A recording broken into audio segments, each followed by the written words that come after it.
It's 2:17 a.m. The house is silent. Your eyes are heavy. Your bank account is empty. Your heart is tired. You've prayed, but nothing changed. Not because God didn't hear, not because you're unworthy, but because you quit. 1 minute before the miracle, the enemy doesn't fear your loud prayers. He fears your quiet persistence. The one who rises when no one else does. The one who whispers, "Lord, I'm still here," when the answer is still silent. This isn't about magic. It's about mission.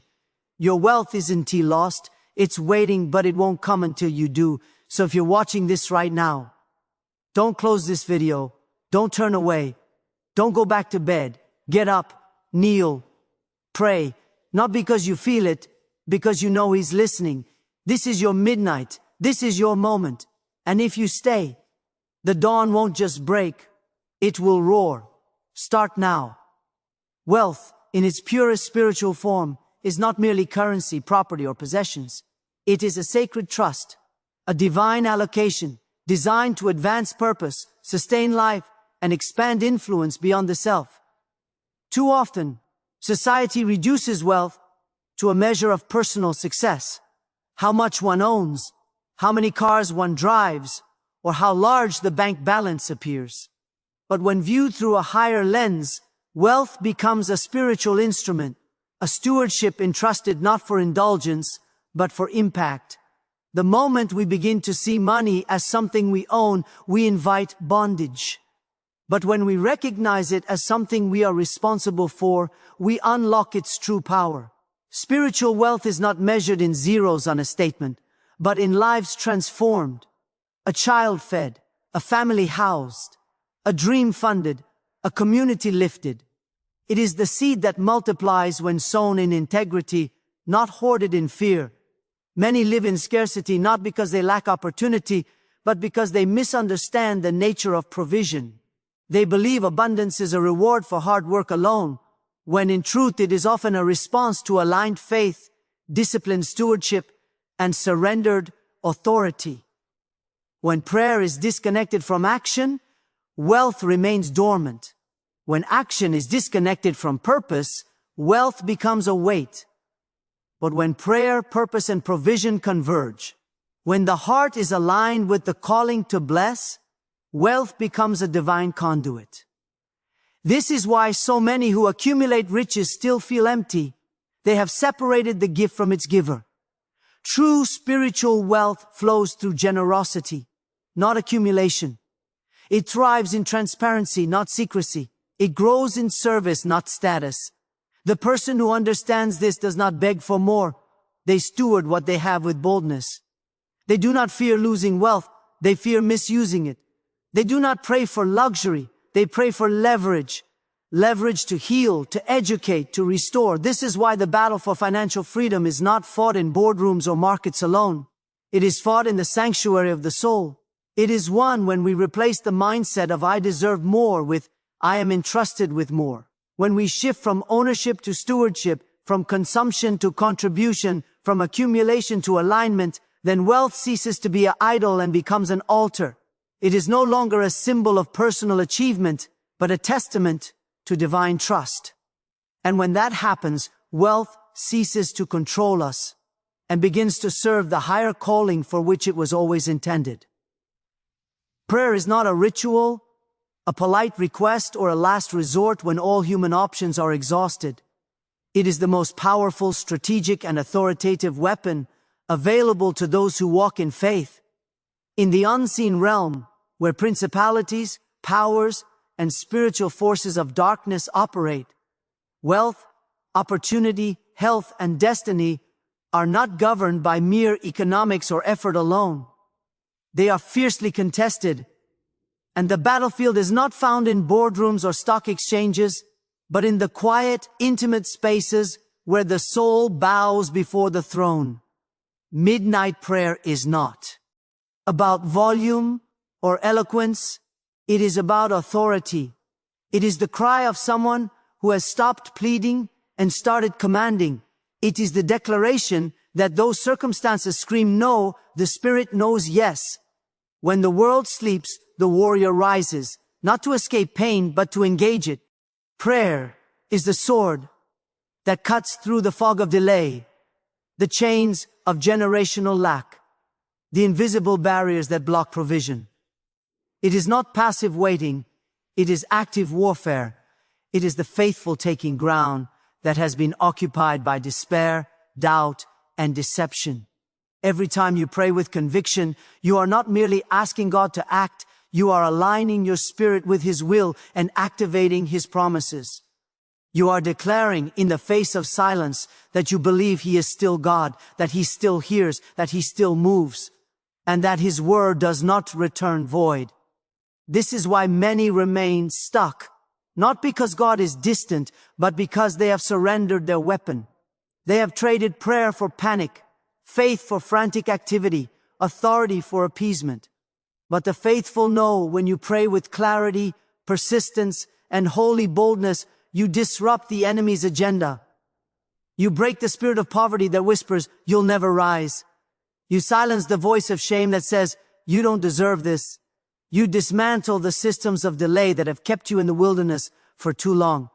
Midnight prayer is the moment you stop blaming circumstances and start confronting the spiritual roots behind them. It is when you stop asking, "Why is this happening?" and start declaring, "This is not my destiny." Prayer in the dark is not a cry of weakness. It is an act of sovereign courage. It is the quiet rebellion of the soul that refuses to accept defeat. And history proves it. Breakthroughs don't come during the parade. They come during the vigil. The door that wouldn't open in daylight swung wide open at 3 a.m. because someone refused to quit. The debt that seemed unpayable was canceled because someone interceded. The opportunity that vanished was restored because someone prayed like a warrior. Prayer is not a comfort for the weary. It is the weapon of the victorious. And until you wield it with fire, focus, and faith, you're fighting with a spoon in a war that demands a sword. Breakthroughs are not born in moments of passion. They are forged in the quiet, relentless rhythm of daily faithfulness. One powerful prayer, one emotional night of weeping, one burst of zeal, these may ignite hope, but they rarely ignite lasting change. True transformation is the fruit of consistency. It is the person who rises at midnight not because they feel inspired, but because they made a covenant with their purpose. It is the one who reads, speaks, and declares over their situation week after week, even when silence answers, even when the world mocks, even when their own heart grows weary. This is the hidden law of spiritual momentum. Small, repeated actions, sustained over time, create irreversible change. The enemy does not fear the occasional warrior. He fears the daily one. He can withstand a single cry for deliverance, but he cannot stand against a soul that refuses to quit. Consider the farmer. He does not plant once and expect a harvest tomorrow. He tills, he sows, he waters, he waits. Day after day, season after season. His success is not in the drama of the storm, but in the discipline of the soil. So it is with wealth, healing, and destiny. The person who prays for financial freedom one night and abandons the practice the next will never see the fullness of what heaven has prepared. The one who declares abundance on Sunday but lives in fear Monday through Saturday will remain trapped in contradiction. Breakthrough requires alignment, not just in spirit, but in schedule. It requires the discipline to return to the place of intercession when the emotion fades. It demands the courage to speak truth over your life when the evidence says other. Consistency is the quiet rebellion against spiritual laziness. It is the refusal to let circumstances dictate your devotion. When you pray consistently, you are not trying to change God's mind. You are reshaping your own heart to receive what He has already promised. You are training your soul to recognize His voice, to trust His timing, and to walk in the identity He has given you. Over time, this consistency becomes a spiritual rhythm, a frequency that aligns you with heaven's wavelength. The door you've been knocking on for months, it doesn't open because of one loud bang. It opens because you kept knocking day after day until the lock gave way. The debt that seemed permanent, It begins to dissolve not because of a miracle on a Sunday, but because you spoke truth over it every morning for 107 days. The opportunity that vanished, it returns not because you begged, but because you stayed faithful in the waiting. Consistency doesn't always feel dramatic. It often feels dull. It doesn't come with applause, but it carries the weight of divine authority. And when the breakthrough finally comes, when the check arrives, the door opens, the healing manifests, you will look back and realize it wasn't one prayer that changed everything. It was 1,000 prayers, whispered in the dark, held in the silence, never abandoned. That's the power of consistency. That's how breakthroughs are built, one faithful step at a time. True wealth is never fully released until it is given. The moment provision flows into your life, the spiritual test begins, not in how much you receive, but in how freely you release. Generosity is not an optional act of charity. It is the divine signature that confirms wealth has been spiritually unlocked.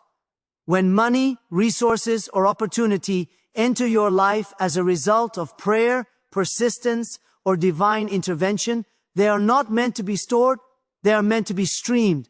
Hoarding wealth, even under the guise of saving for the future, often reveals a heart still bound by fear, not faith.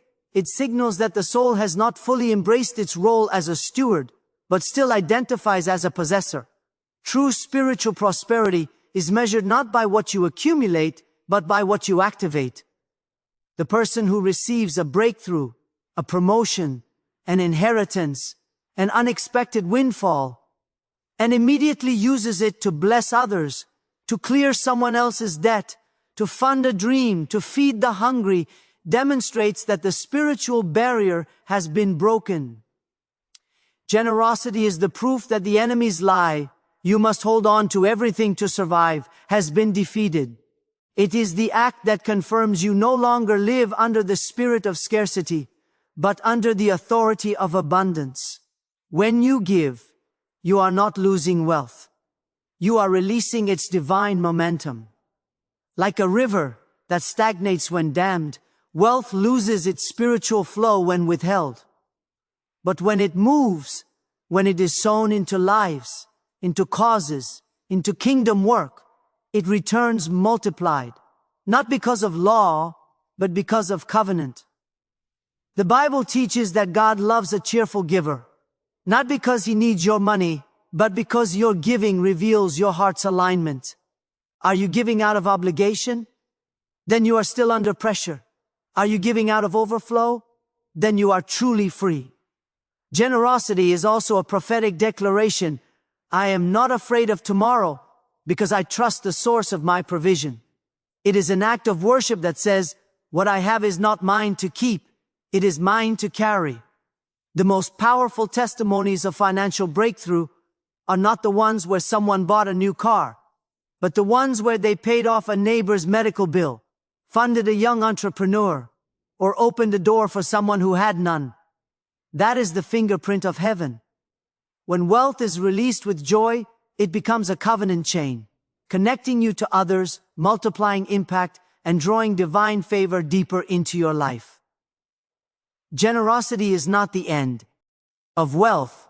It is its highest expression.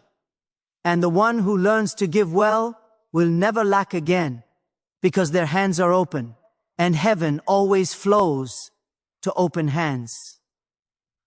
The most terrifying prayer in the spiritual realm is not the loudest, the longest, or the most theologically sophisticated. It is the quiet, broken, utterly humble cry of a soul who has stopped pretending and finally surrendered. The enemy does not tremble before the self-righteous religious performer, the boastful petitioner who demands blessings as a right, or the charismatic intercessor who speaks in tongues with flair. He fears the one who kneels in dust, confesses failure, admits helplessness, and says, I can't do this on my own, I need you. Humility is not weakness, it is the ultimate spiritual authority. It is the posture that disarms every scheme of the adversary, because it refuses to fight in the flesh. When a person prays with humility, they are not negotiating with God, They are submitting to Him. They are not bargaining for favor. They are receiving grace. And in that surrender, the enemy loses his leverage. He thrives on pride, on the belief that we are in control, that we deserve more, that we earned our position, that our strength will carry us. But when we acknowledge our emptiness, our failure, our need, we collapse the platform on which his accusations stand. The prayer of the humble is raw, unpolished, and often silent. It may be whispered through tears in the middle of the night. It may be a choked out, "Lord, I'm done." It may be a trembling, "I don't understand, but I trust you." And in that moment, when the ego is laid down, heaven leans in. The gates of mercy swing open, not because the soul was loud enough, but because they were low enough. The enemy cannot attack a heart that has surrendered its right to be right. He cannot steal from a soul that has already given everything to God. He cannot deceive someone who no longer seeks to impress heaven, but simply to be near Him. This is why so many prayers go unanswered. They are wrapped in self-reliance, wrapped in entitlement, wrapped in the illusion that God owes us something. But when you come to Him with empty hands and a contrite spirit, you become untouchable. You become a vessel He can fill, not because you are worthy, but because you are willing. The humble pray without manipulation. They don't quote scripture to force God's hand. They quote their own brokenness to invite His mercy. They don't demand healing. They whisper, "If you will." They don't declare victory before it's seen. They say, "Even if I don't see it, I'll still worship you." This is the prayer that moves the heart of God. And when heaven moves, hell must retreat. The spirit of poverty, the chain of debt, the door of delay, none of them can hold against a soul that has stopped fighting for its dignity and started clinging to its deliverer. The enemy's greatest weapon is pride. His greatest defeat is humility. So if you've been praying and seeing no change, perhaps it's not that God is silent. Perhaps it's that you've been speaking from a place of strength when He's waiting for you to speak from a place of surrender. The most powerful prayer you will ever pray is the one you pray on your knees, with no agenda, no demands, no mask, just you and Him. There is a rhythm to heaven that does not conform to our calendars, deadlines, or urgency. While we operate on clocks and timelines, "I need this by Friday. I can't wait another month. Why hasn't it happened yet?" God moves according to divine timing, a sovereign, purposeful, often mysterious sequence of preparation, alignment, and fulfillment. Divine timing is not delay. It is design. It is the unseen season where roots grow deep before the tree breaks ground, where the potter shapes clay long before the vessel is fired. Many abandon their prayers, not because God is silent, but because they mistake His timing for His absence. They equate speed, D with success, and silence with rejection. But in the spiritual economy, the most powerful breakthroughs often arrive after the longest waits, not because God was slow, but because He was preparing you for what He was about to release. A sudden windfall without spiritual maturity can lead to ruin. A promotion without character can become a trap. A door opened too soon can lead you into a season you're not ready to steward. Divine timing ensures that the person who receives the blessing is the same person who can hold it. It gives space for faith to be refined, for character to be forged, for dependence to replace self-reliance. The man who prays for wealth and receives it before he learns stewardship may squander it. The woman who prays for healing and receives it before she forgives may carry the same pain in a new body. God does not rush your destiny. He rehearses it.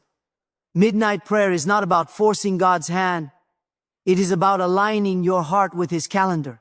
It is choosing to wait when your flesh screams to run. It is trusting that the delay is not denial and the silence is not abandonment. The Bible tells us that Joseph spent 13 years in prison before he stood before kings. David waited over a decade to sit on the throne. Moses spent 40 years in the wilderness before his mission began. Their breakthroughs did not come when they were ready. They came when God was ready. Divine timing is the quiet assurance that God is never behind schedule, only ahead of your understanding. When you pray with patience, you declare, I believe you are working even when I cannot see. When you wait with trust, you surrender control to the one who holds the future. And in that surrender, you become positioned, not just for provision, but for purpose. The moment you stop measuring God's faithfulness by your clock, you begin to experience His faithfulness in its fullness. Divine timing doesn't make you late, it makes you ready. And when the right moment arrives, it won't just change your circumstances, it will transform your entire life. So whether you're sitting in the quiet of midnight, weary from waiting, or standing at the edge of a breakthrough you can't yet see, remember this. You are not forgotten. You are not behind. You are not too late. Every tear you've shed in the dark, every whispered prayer when no one was listening, every time you rose when your body begged you to sleep, it was not in vain. Heaven has been recording your faithfulness. The gates you've knocked on, they're not locked. They're waiting for the right moment, the right heart, the right alignment. Your wealth is not defined by your bank account, but by your obedience. Your breakthrough is not delayed, it's being destined. And your prayer? It has already moved mountains. So don't stop, don't give up, don't trade your faith for fear. Rise again tonight, speak again tomorrow. Keep going, not because you feel strong, but because you know who holds your future. The dawn is coming, and when it breaks, you will look back and say, that midnight, that was the turning point. Thank you for showing up, even when it was hard. Thank you for believing when everything said to quit. Thank you for choosing prayer over panic, faith over fear, and perseverance over pride. You are seen, you are heard, you are loved. And as you step forward into this next season, I pray that every chain breaks, every door swings open, every promise finds its fulfillment. Go in strength, walk in peace, live in abundance, not because you earned it, but because you trusted the one who gave it. You've got this, and you're never alone. With faith, hope, and unwavering belief in your destiny, good luck, and God bless you.